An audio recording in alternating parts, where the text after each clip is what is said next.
Father Peyton often said that even though he came from a large and poor family that lived in a small cottage, typical of poor families in Ireland 100 years ago, he was rich because that home gave him everything.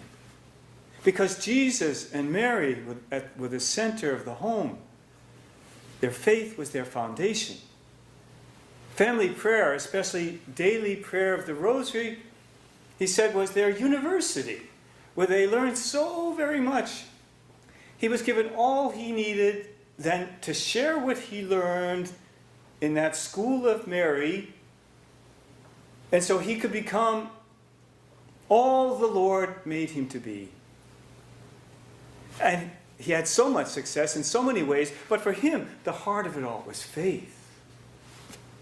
And what people most noted from him was his humility and his holiness. Parents, excuse me for saying so, I think you need to learn from him. Today, so many parents often seem really kind of lost, frankly. They work so hard to make sure their kid gets to the right school in order to be rich, to make sure that they can keep up with their neighbors, get the latest toy, the latest gadget.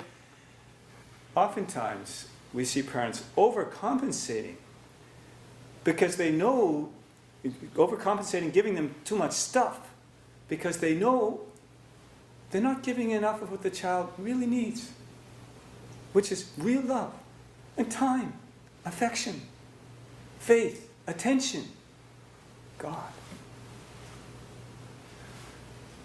Let's give our kids what they really need to be all that God wants them to be. Look at the landowner of the parable that Jesus offers us today. He stands for God himself. And as we look at this text, usually we comment on his generosity, God's generosity with us, so to motivate us to be more generous with others, and that's very good. But Jesus wants to see so much more. See that the landowner goes out looking for each one. After contracting the first group, it seems that he has all the workers he needs. But he keeps going, looking for more and for each one. What he's paying them, at the end of the day, stands for salvation. But not some minimum wage salvation that our materialistic minds want to settle for. Rather, he wants them all to have the full wage. In other words, to be all they can be. To be fully alive. To be holy. And even that a life in that holiness begins as soon as they start to go with him, as soon as they start to work for him and follow, as soon as we start to follow Jesus. So parents, what will it be?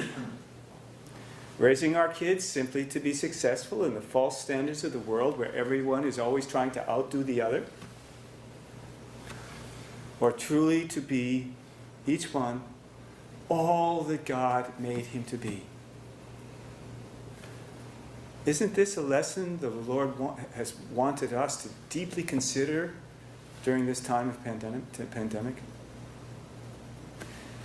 This is the lesson that Father Peyton learned around the hearth of his family home in poor rural Ireland and took from there all around the globe. When he proclaimed and taught to the world, the family that prays together stays together, this is what he was getting at. This will be a huge help to let God give you and your family the full wage. Let Our Lady lead you. Let Our Lady lead you to be all you can be together as a family.